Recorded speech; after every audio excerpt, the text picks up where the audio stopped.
उत्तर पुराण जी का स्वाध्याय हम सभी कर रहे हैं। आचार्य गुणभद्र जी द्वारा विरचित। मंगलम भगवान वीरो मंगलम गौतमो गणी मंगलम कुंद कुंदाद्यो जैन धर्मोस्तु मंगलम। नमो अरिहंताणम नमो सेताणम नमो आयर्याणम नमो उवज्जायाणम नमो लोये सवसाहुणम। पंच परमेष्ठी भगवान की जय। अगले 45 मिनट के लिए सभी प्रकार के पापों का त्याग करके सभी 9 वर्ण मुकर मंत्र पढ़ लें।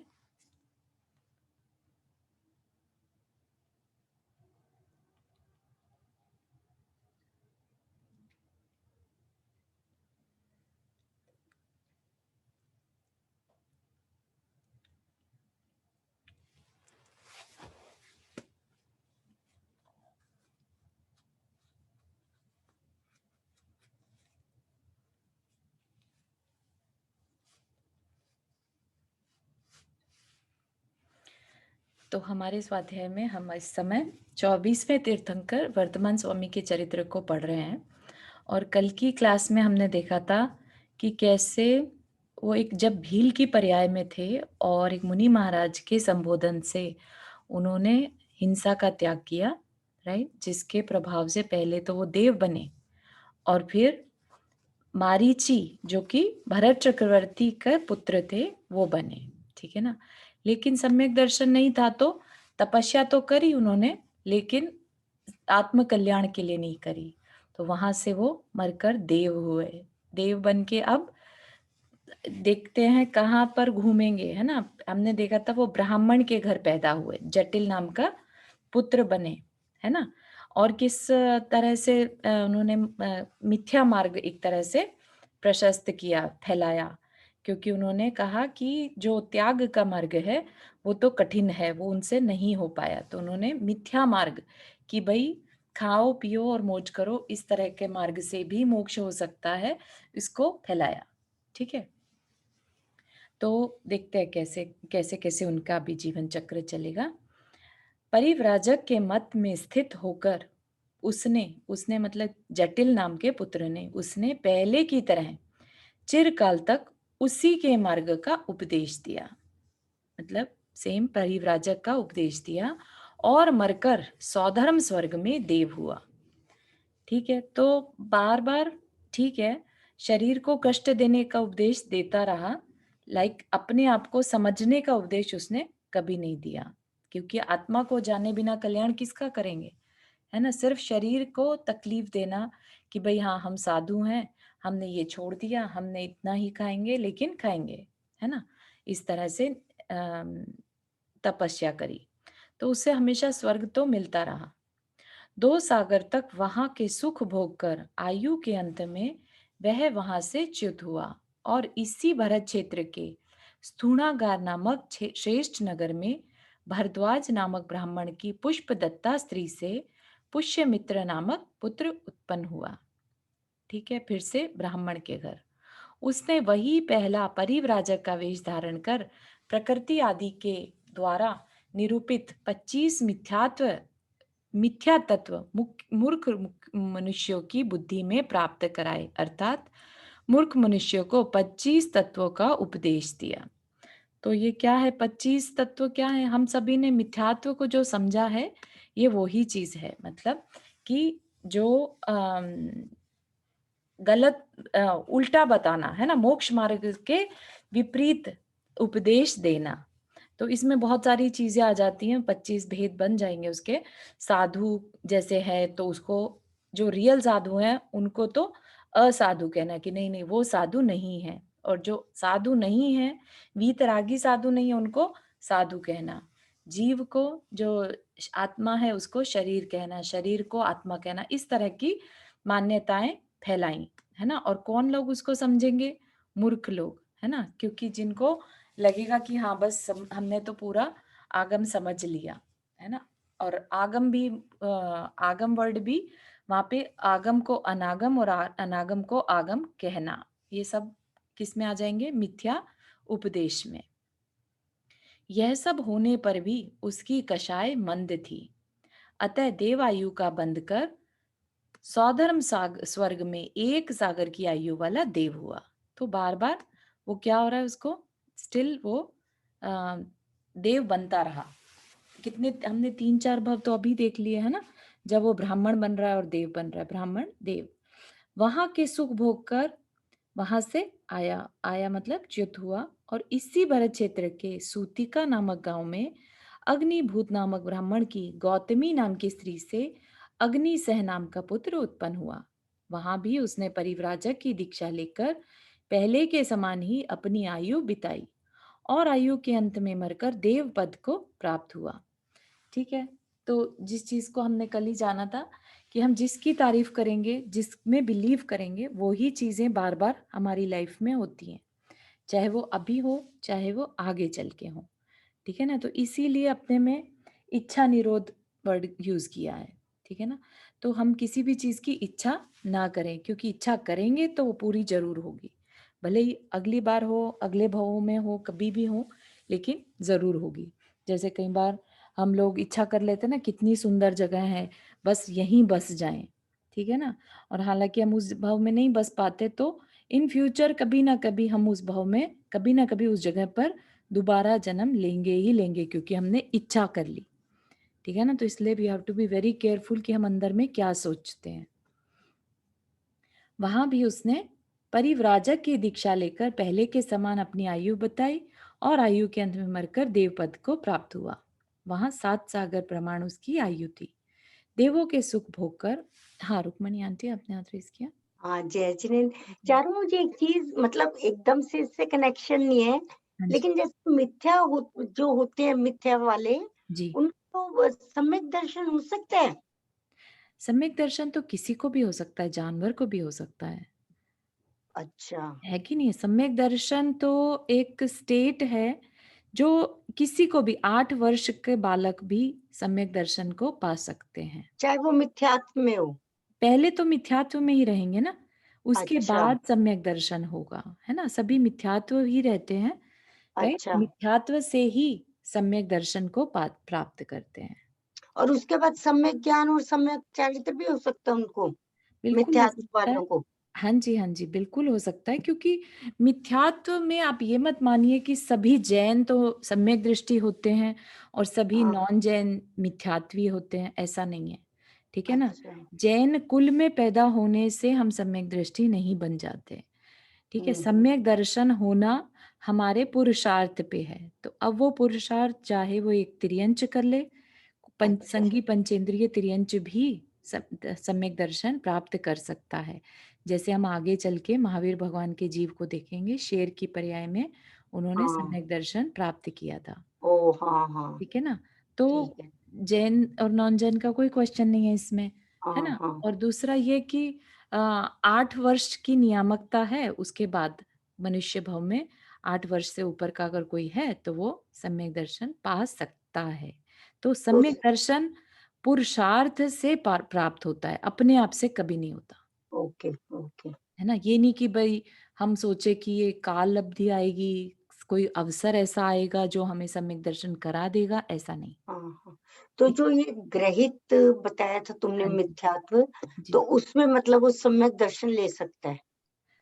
अ, ग्रहित अग्रहित की बात कर रहे हैं आप जो हमने पढ़े थे, ग्रहित हाँ, मिथ्यात्व और हाँ, अग्रहित, है हाँ, ना? हाँ, हाँ, ग्रहण करना, है ना? ग्रहित हाँ, मतलब ग्रहण करना। ग्रहण तो करना। हाँ, तो जैसे मिथ्यात्व ग्रहण किया, ऐसे ही अ, सम्यक्त्व को ग्रहण कर ओह! सकते हैं, अच्छा, अच्छा, ठीक है ना? है।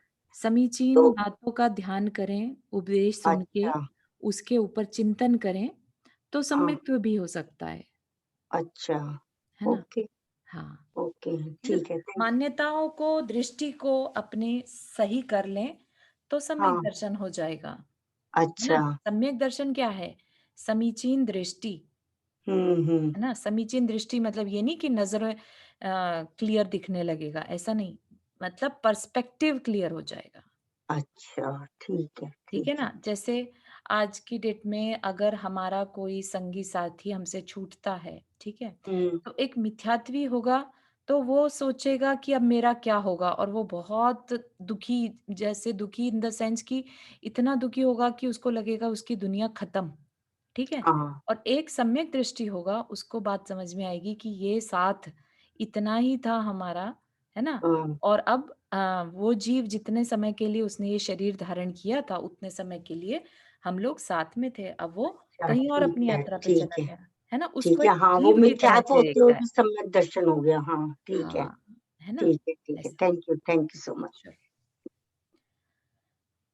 ठीक है, तो फिर वहाँ पर देवों के सुख भोग कर आयु के अंत में वहां से च्युत हुआ और इसी भरत क्षेत्र के मंदिर नामक गांव में गौतम ब्राह्मण की कौशिकी नाम की ब्राह्मणी से अग्निमित्र नाम का पुत्र हुआ। ठीक है, तो कंटिन्यू कर रहा है वो देव ब्राह्मण कई सारे भाव। वहां पर भी उसने वही पुरानी परिव्राजक की दीक्षा धारण कर मिथ्या शास्त्रों का पूर्ण ज्ञान प्राप्त किया। अब की बार वह माहेंद्र स्वर्ग में देव हुआ। फिर वहां से च्युत होकर उसी मंदिर नामक नगर में शालंकायन ब्राह्मण की मंदिरा नाम की स्त्री से भरद्वाज नाम का जगत प्रसिद्ध पुत्र हुआ और वहां उसने त्रिदंड से सुशोभित अखंड दीक्षा का आचरण किया। मतलब कि फिर से ब्राह्मण के घर पैदा होकर और परिव्राजक की दीक्षा ले ली। ठीक है, तदनंतर वह माहेंद्र स्वर्ग में 7 सागर की आयु वाला देव हुआ। तो बार बार सिर्फ एक ही चीज वो अच्छी करता था, क्या? कि मंद कषाई, है ना? तो यहाँ पर समझना चाहिए कि मंद कषाई अलग चीज है और सम्यक दर्शन अलग चीज है। ठीक है, मंद कषाई मिथ्या दृष्टि भी देवायु का बंद कर सकता है, देवायु में जा सकता है। ठीक है ना? अब फिर से वहां से च्युत होकर कुमार्ग के प्रकट होने के फलस्वरूप समस्त अधोगतियों में जन्म लेकर उसने भारी दुख भोगे। समस्त अधोगति मतलब नीचे की नरक गतियों में जाकर। इस प्रकार त्रस स्थावर योनियों में असंख्यात वर्ष तक परिभ्रमण करता हुआ बहुत ही श्रांत हो गया, यानी खेद खिन्न हो गया, दुखी हो गया। तदनंतर आयु का अंत होने पर मगध देश के इसी राजगृही नगरी में वेदों के जानने वाले शांडिल्य नामक ब्राह्मण की पराशरी नाम की स्त्री से स्थावर नाम का पुत्र हुआ। वह वेद वेदांग का पारगामी था, साथ ही अनेक अम, ये साफ नहीं दिख रहा है यहाँ पर, पाप पापों लग रहा है, पापों का पापों का पात्र भी। पात्र भी था, है ना? हाँ, तो उसने कुछ खराब कार्य भी किए होंगे उसमें, तो उनका पात्र भी था। वह सम्यक दर्शन से शून्य था, अतः उसका मति ज्ञान, श्रुत ज्ञान, तप, शांति, समाधि और तत्वलोकन सभी कुछ मरीचि के समान निष्फल था। ठीक है, जो भी उसका ज्ञान था वो सब कुज्ञान था, मतलब कि सम्यक ज्ञान नहीं था। फिर वो तप, शांति, समाधि, ये जो कुछ भी कर रहा था वो सब कुछ उसका अपनी आत्मा के कल्याण के लिए नहीं था। उसने फिर भी परिव्राजक मत की दीक्षा में आसक्ति धारण की और मरकर महेंद्र स्वर्ग में 7 सागर की आयु वाला देव हुआ। वहां से च्युत होकर वह इसी मगध देश के राजगृही नामक उत्तम नगर में विश्वभूति राजा की जैनी नामक स्त्री से प्रसिद्ध पराक्रम का धारी विश्वनंदी नाम का पुत्र हुआ। तो यहाँ पर इस जगह पर आकर पहली बार वह जैनेश्वरी दीक्षा को धारण करेगा, इतने लंबे समय के बाद। ठीक है, तो विश्वभूति राजा के यहाँ विश्वनंदी नाम का पुत्र हुआ। इसी राजा विश्वभूति का विशाख भूति नाम का एक छोटा भाई था, जो कि बहुत ही वैभवशाली था। उसकी लक्ष्मणा नाम की स्त्री से विशाख नंद नाम का मूर्ख पुत्र उत्पन्न हुआ था। तो ये क्या हुआ? विश्वभूति का पुत्र विश्वनंदी और विशाख भूति का पुत्र विशाख नंदी। ठीक है, ये सब लोग सुख से निवास करते थे। तो चारू ये जैनेश्वरी दीक्षा लेगा तो जैनेश्वरी तो जैन निकलेंगे ना? हाँ हाँ, जैनेश्वरी मतलब जैन दीक्षा, जैन मुनि जी। बनेगा। अच्छा, हाँ, ठीक। ठीक ओके। है। किसी दूसरे दिन शुद्ध बुद्धि को धारण करने वाला राजा विश्वभूति, विश्वनंदी का जो पिता था, वो शरद ऋतु के मेघ का नाश देखकर विरक्त हो गया। क्योंकि पिता ने जैन दीक्षा ली तो पुत्र को भी अंदर से जैन दीक्षा के भाव होंगे, है ना? महापुरुषों में आगे रहने वाले उस राजा ने अपना राज्य तो छोटे भाई के लिए दिया और युवराज पद अपने पुत्र के लिए प्रदान किया। पुत्र छोटा होगा तो उसने क्या किया? भाई को राजा बना दिया और युवराज किसे बनाया? अपने पुत्र को, यानी विश्वनंदी को। तदनंतर उसने सात्विक वृत्ति को धारण करने वाले 300 राजाओं के साथ श्रीधर नामक गुरु के समीप दिगंबर दीक्षा धारण कर ली और समता भाव से युक्त हो चिरकाल तक बाह्य और आभ्यंतर दोनों प्रकार के कठिन तप किए। ठीक है, यहां तक समझ में आ रहा है? तदनंतर किसी दिन विश्वनंदी कुमार अपने मनोहर नाम के उद्यान में अपनी स्त्रियों के साथ क्रीड़ा कर रहा था। उसे देख विशाखनंद उस मनोहर नामक उद्यान को अपने अधीन करने की इच्छा से पिता के पास जाकर कहने लगा। जो चाचा का बेटा है विशाखनंदी, उसने कहा कि मुझे यह उद्यान लेना है। ऐसा विश्वनंदी वहां पर खेल रहा था, मतलब अपनी स्त्रियों के साथ, है ना। तो उसने पिता के पास जाकर कहा कि मनोहर नाम का उद्यान मेरे लिए दिया जाए, अन्यथा मैं देश परित्याग कर दूंगा, यानी आपका राज्य छोड़कर अन्यत्र चला जाऊंगा। आचार्य कहते हैं कि जो उत्तम भोगों में रहते हुए भी विरुद्ध विषयों में प्रेम करता है, वह आगामी भव में होने वाले दुखों का भार ही धारण करता है। तो क्यों क्या हुआ यहाँ पर? पुत्र के वचन सुनकर तथा हृदय में धारण कर स्नेह से भरे हुए पिता ने कहा कि वह वन कितनी सी वस्तु है, मैं तुझे अभी देता हूँ। इस प्रकार अपने पुत्र को संतुष्ट कर उसने विश्वनंदी को बुलाया, मतलब बड़े भाई के पुत्र को बुलाया और कहा कि इस समय यह राज्य का भार तुम ग्रहण करो, है ना। तो एक तरह से झूठ मूठ क्या कह दिया कि राज्य तुम ग्रहण करो और मैं समीपवर्ती विरुद्ध राजाओं पर आक्रमण कर उनके द्वारा किए हुए शोभ को शांत कर कुछ ही दिनों में वापस आ जाऊंगा। राजा के वचन सुनकर श्रेष्ठ पुत्र विश्वनंदी ने उत्तर दिया, हे पूज्यपाद, आप यहीं निश्चिंत होकर रहिए, मैं ही जाकर उन राजाओं को दास बनाए लाता हूँ। तो इसलिए उसने जानबूझ के ऐसी बात कही थी कि किसी तरह से यहाँ से चला जाए, और ये जाएगा तो मैं इसका उद्यान अपने बेटे को दे दूंगा। आचार्य कहते हैं कि देखो, राजा ने यह विचार नहीं किया कि राज्य तो इसी का है, भाई ने स्नेहवश मुझे दिया है, केवल वन के लिए ही वह उस श्रेष्ठ पुत्र को ठगने के लिए उद्यत हो गया। सो ऐसे दुष्ट अभिप्राय को धिक्कार है ना। तो कुछ भी अपना नहीं होते हुए भी छीनने का मन बनाना, है ना। तो ये क्या है? एक तरह का रौद्र ध्यान है। तदनंतर पराक्रम से सुशोभित विश्वनंदी जब काका की अनुमति ले शत्रुओं को जीतने के लिए अपनी सेना के साथ उद्यम करता हुआ चला गया, तब बुद्धिहीन विशाख भूति ने क्रम का उल्लंघन कर वह वन अन्याय की इच्छा रखने वाले विशाखानंद के लिए दे दिया। विश्वनंदी को इस घटना का तत्काल ही पता चल गया कि चाचा ने मुझे धोखे से बाहर भेज दिया और मेरे उद्यान को, जो कि उसे बहुत पसंद था, उसको अपने उसके कजन को दे दिया, विशाखनंदी को दे दिया। तो जब उसे पता चला तो वह क्रोध अग्नि से प्रज्वलित हो कहने लगा कि देखो, काका ने मुझे तो धोखा देकर शत्रु राजाओं के प्रति भेज दिया और मेरा वन अपने पुत्र के लिए दे दिया।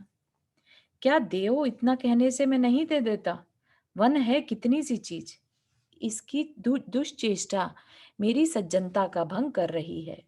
ऐसा विचार कर वह लौट पड़ा और अपना वन हरण करने वालों को मारने के लिए उद्यत हो गया।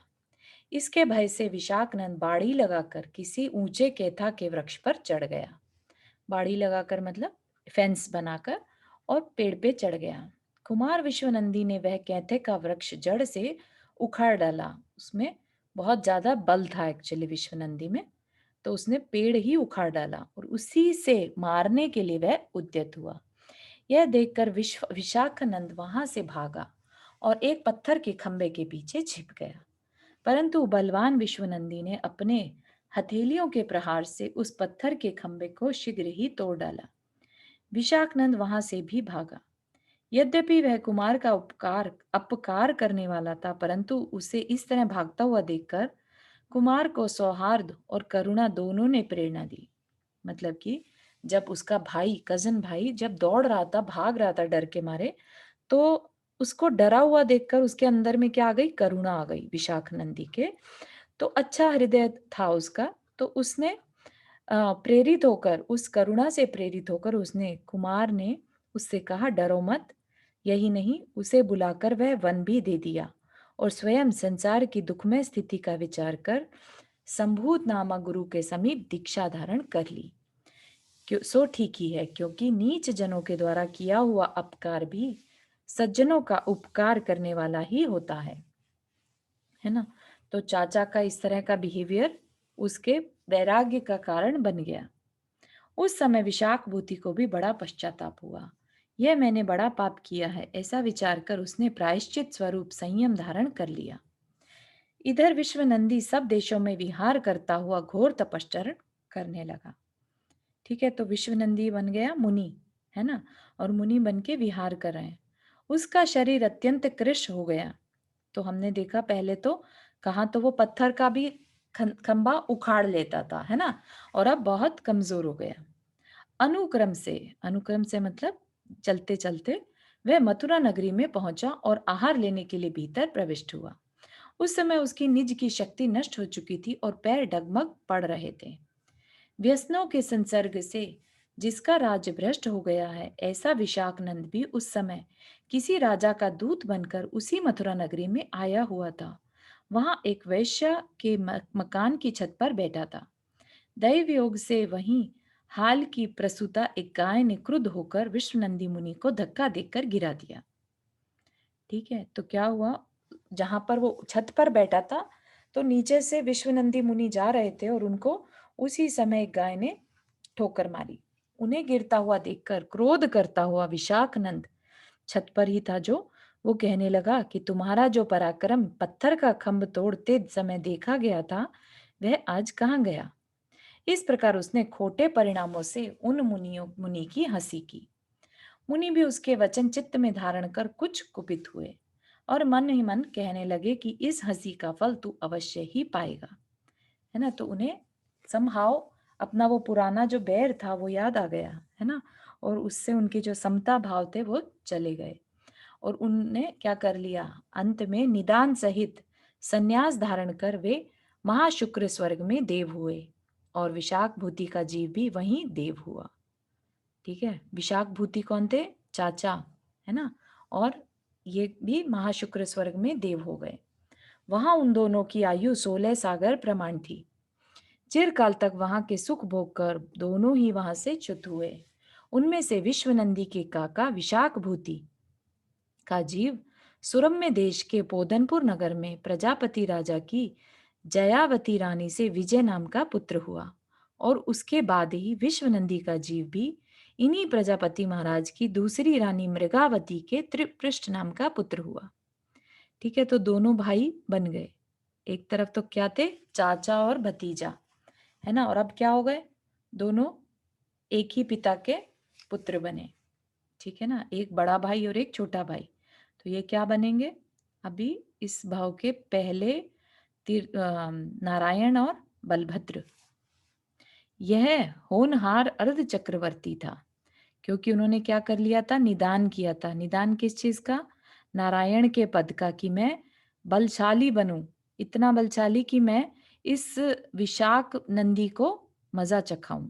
ऐसा उन्होंने मुनि की पर्याय में निदान कर लिया था, जिसकी वजह से उन्हें नारायण का पद मिल तो गया क्योंकि उनकी तपस्या बहुत ज्यादा थी, इतनी थी कि वो केवल ज्ञान भी प्राप्त कर सकते थे, लेकिन उन्होंने निदान करके अपनी तपस्या से के फल में नारायण पद को मांग लिया। ठीक है ना, ये कहानी हम एक बार पहले भी पढ़ चुके हैं, किसी को हाँ ध्यान है। हाँ हाँ, उसमें पढ़ा था ना हमने पहले, त्रिपुर का सारा। पर चारू, हाँ ये जी, विशाख नंदी जो था वो भी स्वर्ग में चले गए, जबकि वो तो उनके तो भाव शुद्ध नहीं थे। विशाख भूति विशाखुती। चाचा, हाँ, जिसने चाचा। प्रायश्चित कर लिया था और संयम ले लिया था, अच्छा। है ना। और जो आप कह रहे हैं वो विशाख भूति का पुत्र था, विशाख नंदी। ओ अच्छा अच्छा, ठीक है। ठीक है ना, ठीक। जो आगे चलकर प्रति नारायण बनेगा, ओ है ठीक है, ना। ठीक। हम्म ठीक है, तो ये हमने कहाँ पढ़ी थी कहानी, शांतिनाथ भगवान के चरित्र में। हाँ, शांतिनाथ भगवान। ठीक है, उत्पन्न होते ही पुत्र उत्पन्न होते ही एक साथ समस्त शत्रुओं को नष्ट करने वाला इसका प्रताप सूर्य के प्रताप के समान समस्त संसार में व्याप्त होकर भर गया था। अर्ध चक्रवर्तियों में गाढ़ उत्सुकता रखने वाली तथा जो दूसरी जगह नहीं रह सके, ऐसी लक्ष्मी असंख्यात वर्ष से स्वयं स्त्री पृष्ठ की प्रतीक्षा कर रही थी। पराक्रम के द्वारा सिद्ध किया हुआ उसका चक्र रत्न क्या था? मानो लक्ष्मी का चिन्ह ही था। और मगध आदि जिसकी रक्षा करते हैं, ऐसा समुद्र पर्यंत का समस्त महीतल उसके अधीन था। यह त्रिपृष्ठ सिंह के समान शूरवीर है। इस प्रकार जो लोग इसकी स्तुति करते थे, वे मेरी समझ से बुद्धिहीन ही थे, क्योंकि देवों के भी मस्तक को नम्रीभूत करने वाला वह त्रिपृष्ठ क्या सिंह के समान निर्बुद्धि भी था? मतलब बुद्धि रहित था कि उसने इस तरह क्या पद पाने की इच्छा करी अंदर से। उसकी कांति ने परिमित क्षेत्र में रहने वाली और हानि वृद्धि सहित चंद्रमा की चांदनी भी जीत ली थी, तथा वह ब्रह्मा की जाति के समान समस्त संसार में व्याप्त होकर चिरकाल के लिए स्थित हो गई थी। इधर विद्यार्थ पर्वत की उत्तर श्रेणी के अलकापुर नगर में मयूर ग्रीव नाम का विद्याधरों का राजा राज रहता था। उसकी रानी का नाम नीलांजना था। विशाख नंद का जीव चिरकाल तक संसार में भ्रमण कर तथा अत्यंत दुखी होकर अनेक दुराचार करने वाला उन दोनों के अश्वग्रीव नाम का पुत्र हुआ। वे सब पूर्व उपार्जित पुण्य कर्म के विशिष्ट उदय से प्राप्त हुए इच्छित काम तथा उपभोगों से संतुष्ट होकर सुख से रहते थे। इधर विद्यार्थ पर्वत की दक्षिण श्रेणी को अलंकृत करने वाला रत्नोपुर चक्रवाल नाम का श्रेष्ठ नगर था। इंद्र के समान ज्वलन जटी नाम का विद्याधर उसका पालन करता था। वह ज्वलन जटी कुल परंपरा से आई हुई, सिद्ध की हुई तथा किसी से प्राप्त हुई इन तीन विद्याओं से विभूषित था, है ना। इन ज्वलन जटी के घर ही शांतिनाथ भगवान का जीव, है ना, अमित तेज नाम से पैदा हुआ था।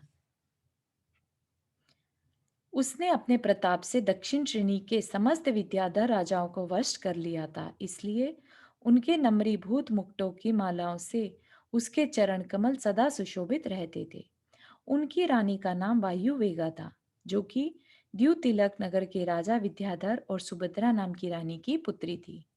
उन दोनों के अपने प्रताप से सूर्य को जीतने वाला अर्क कीर्ति नाम का पुत्र हुआ था, और स्वयं प्रभा नाम की पुत्री हुई थी, जो कि अपनी कांति से महामणि के समान सुशोभित थी।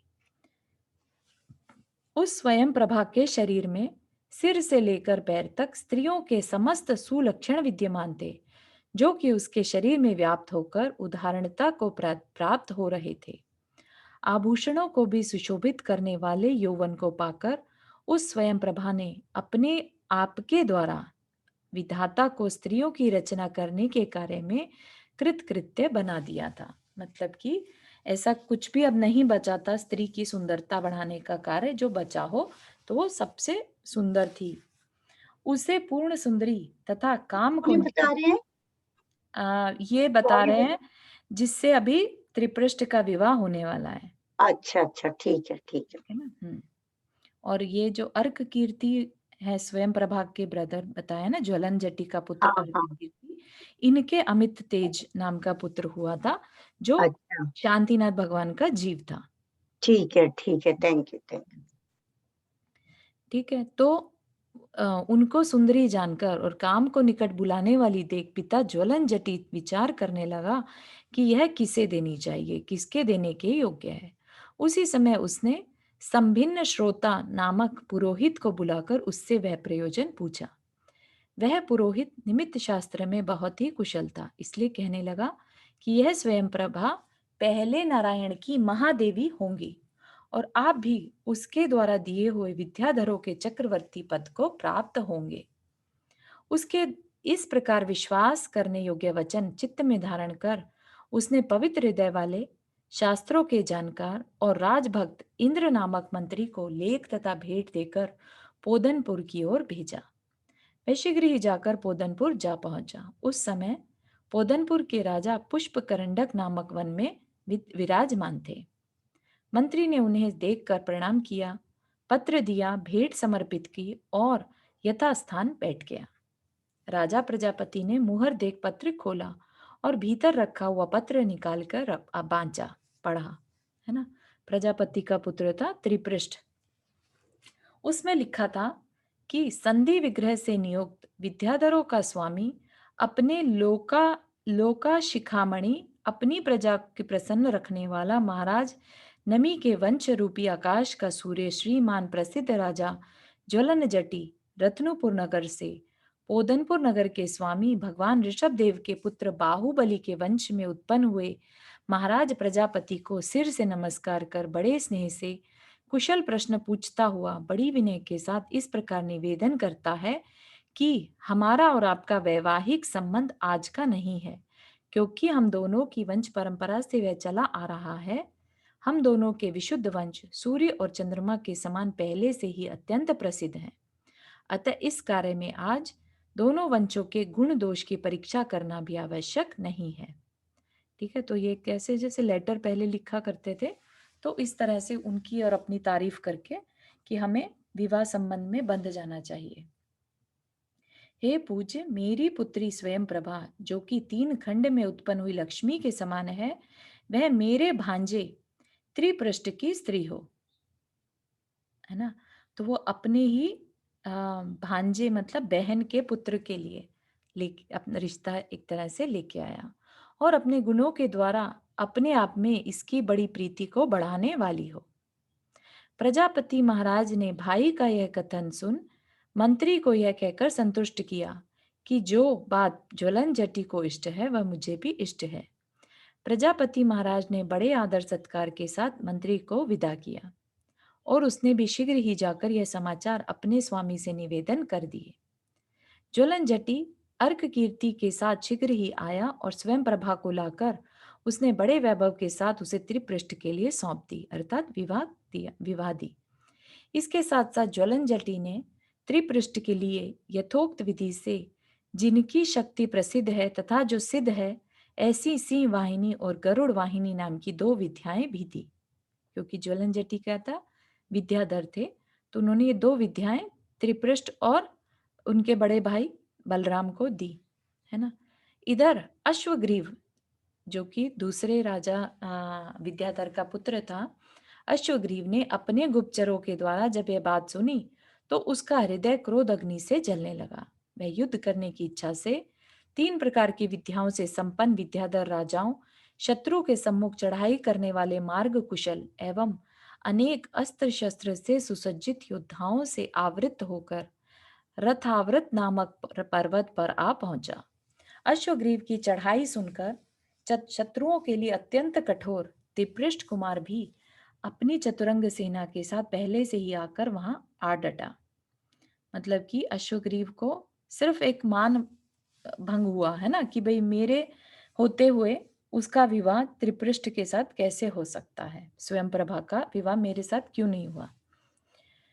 जो युद्ध के लिए तैयार है, अतिशय उद्यत है, स्वयं तथा अपने साथी अन्य धनुषधारियों के साथ बाण वर्षा कर जिन्होंने सूर्य को ढक लिया और जो यथोक्त व्यूह की रचना करने वाले पैदल सिपाहियों से घिरे हुए घोड़ों, रथों तथा हाथियों से महाबलवान है, ऐसे वे दोनों योद्धा क्रुद्ध होकर परस्पर युद्ध करने लगे। जिस प्रकार सिंह हाथी को भगा देता है, वज्र महापर्वत को गिरा देता है और सूर्य अंधकार को नष्ट कर देता है। वज्र होता है बिजली कह लीजिए, है ना, बिजली या फिर वज्र हीरे को भी कहते हैं, है ना। तो महापर्वत को गिरा देता है मतलब उसके टुकड़े कर देता है, सूर्य अंधकार को नष्ट कर देता है। उसी प्रकार त्रिपृष्ठ ने अश्वग्रीव को पराजित कर दिया। जब अश्वग्रीव माया युद्ध में भी पराजित हो गया तब उसने लज्जित होकर त्रिपृष्ठ के ऊपर कठोर चक्र चला दिया, परंतु वह चक्र प्रदक्षिणा देकर शीघ्र ही उसकी दाहिनी भुजा पर आकर स्थित हो गया। त्रिपृष्ठ ने भी उसे लेकर क्रोध व शत्रु पर चला दिया। त्रिपृष्ठ ने वही चक्र अश्वग्रीव पर चला दिया। उसने जाते ही अश्वग्रीव की ग्रीवा के 2 टुकड़े कर दिए। ग्रीवा होता है जीभ, ग्रीवा के 2 टुकड़े कर दिए।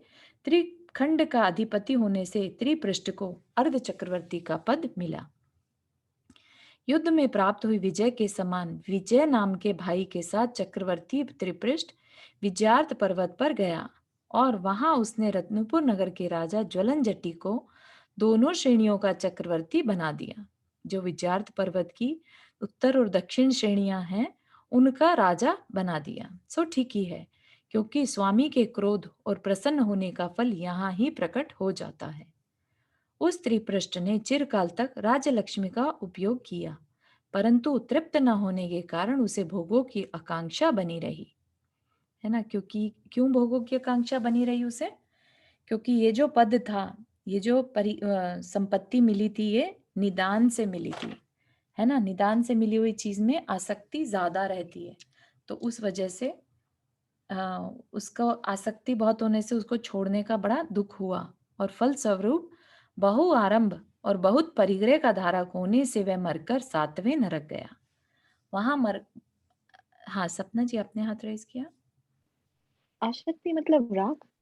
हाँ, बहुत ज्यादा अटैचमेंट। ओके ओके जी। सही। वह वहां परस्पर किए हुए दुख को तथा पृथ्वी संबंधी दुख को चिरकाल तक भोगता रहा। मतलब कि परस्पर मतलब एक दूसरे के द्वारा दिए दुख को, एक नारकी दूसरे नारकी को जो दुख देते हैं, और पृथ्वी संबंधी मतलब जो वहां की नारक की भूमि में जो दुख होते हैं, उन सबको चिरकाल तक मतलब लंबे समय तक भोगता रहा, है ना। अंत में वह दुस्तर नरक से निकलकर वह तीव्र पाप के कारण इसी जम्बूद्वीप के भरत क्षेत्र में गंगा नदी के तट से समीपवर्ती वन में सिंहगिरी पर्वत पर सिंह हुआ। ठीक है ना। तो ये जरूरी है कि नरक से निकला हुआ जीव जो है तिर्यंच गति में अगर जाता है तो क्रूर प्राणी बनेगा। सिंह भी क्या है, क्रूर होता है ना। हाँ, वर्षा जी आपने हाथ रेज किया। हाँ, आगे वाले के कहीं पे आपने बताया कि उसकी बहन के लिए ही उसकी शादी का वो आया प्रस्ताव, तो वो कैसे होता था उस जमाने में? हाँ, पहले के समय में ऐसा हमने कई बार में देखा है। जैसे इवन कुंती जो थी, राइट, वो कृष्ण जी की बुआ थी। तो इस तरह से आपस में पहले इस तरह के विवाह हमने देखे शास्त्र में, है ना। तो पॉसिबल होता होगा, ऐसा कह सकते हैं। अच्छा। हाँ, आई थिंक आज की समाज व्यवस्था ऐसी बना दी गई है कि नहीं हो सकता, है ना, कि मामा के बच्चे या मौसी ऐसे इस तरह के विवाह नहीं प्रचलित रहते, है ना। वो सिर्फ अच्छा, सामाजिक है। हाँ, ओके, थैंक यू। ठीक है। तो शेर बना, वहां भी उसने तीव्र पाप किया, क्योंकि सिंह की प्रवृत्ति है, सिंह का काम है मारना, है ना, मार के खाना। तो ये उसका बाय नेचर है। बाय नेचर क्यों हो गया? क्योंकि वो नरक से निकल के आया हुआ जीव है उसमें। अतः जिसमें अग्नि जल रही है ऐसी रत्न प्रभा नाम की पृथ्वी में गया। तो सिंह बन के वापिस से नरक में गया, वहां एक सागर तक भयंकर दुख भोगता रहा।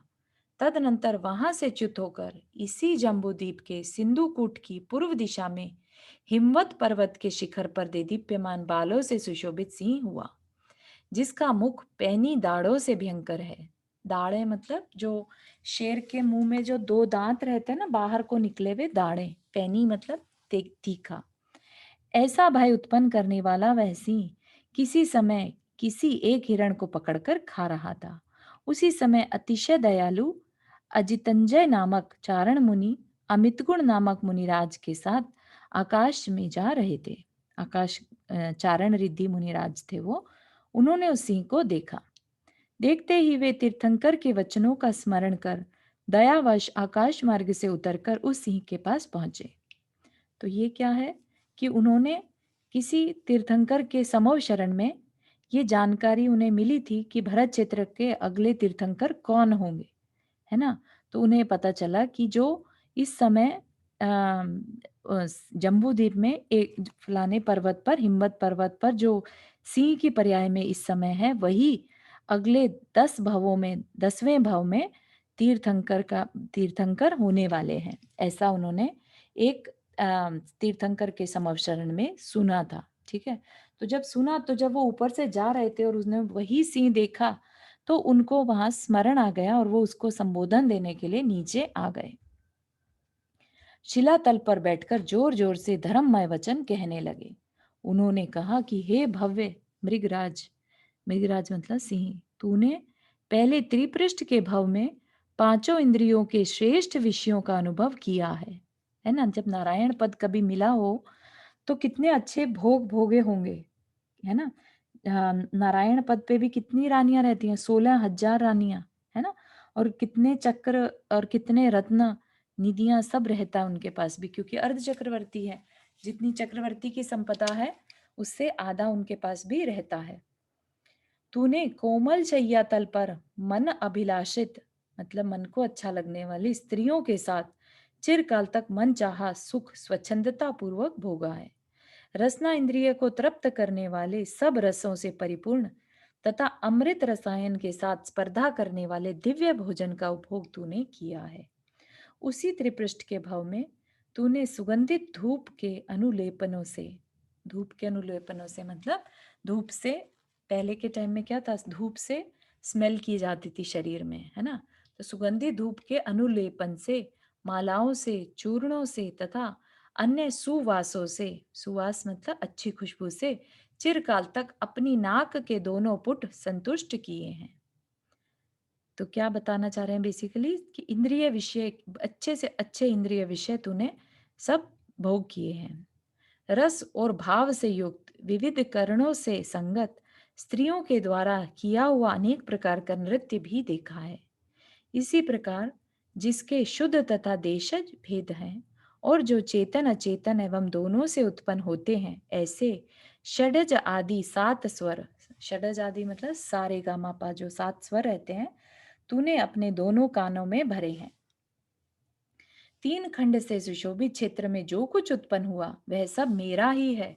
इस अभिमान से उत्पन्न हुए मानसिक सुख का भी तूने चिरकाल तक अनुभव किया है। इस प्रकार विषय संबंधी सुख भोग कर भी संतुष्ट नहीं हो सका और सम्यक दर्शन तथा 5 व्रतों से रहित होने के कारण सप्तम नरक में प्रविष्ट हुआ। वहां, ठीक है, अभी तो क्या नारायण के पद में कितना अच्छा अच्छा कुछ भोगा वो याद दिलाया। फिर क्या कह रहे हैं, उसी को शेर को याद दिला रहे हैं कि जब तू नरक में प्रविष्ट हुआ, वहां खोलते हुए जल से भरी वैतरणी नामक भयंकर नदी ने, वहां पर क्या है, नदी तो है लेकिन वो पीप से भरी हुई नदी रहती है, उसको वैतरणी नदी बोलते हैं। तुझे पापी नारकियों ने घुसाया और तुझे जबरदस्ती स्नान करना पड़ा।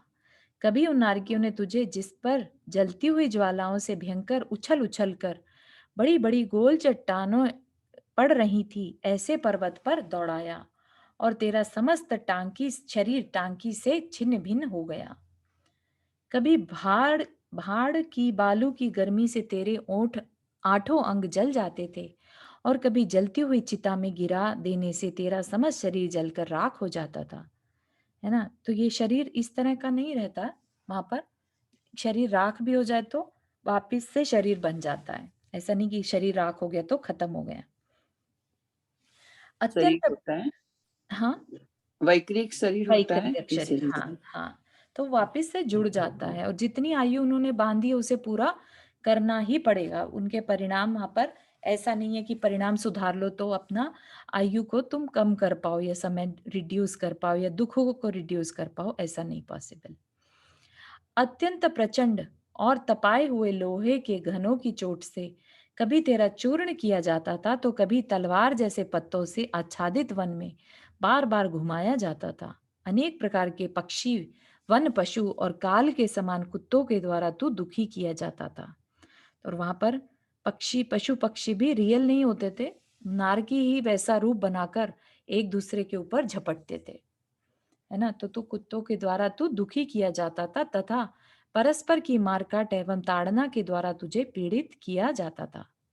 दुष्ट आशय वाले नारकी तुझे बड़ी निर्दयता के साथ अनेक प्रकार के बंधनों से बांधते थे और कान, ओठ तथा नाक आदि काटकर तुझे बहुत दुखी करते थे।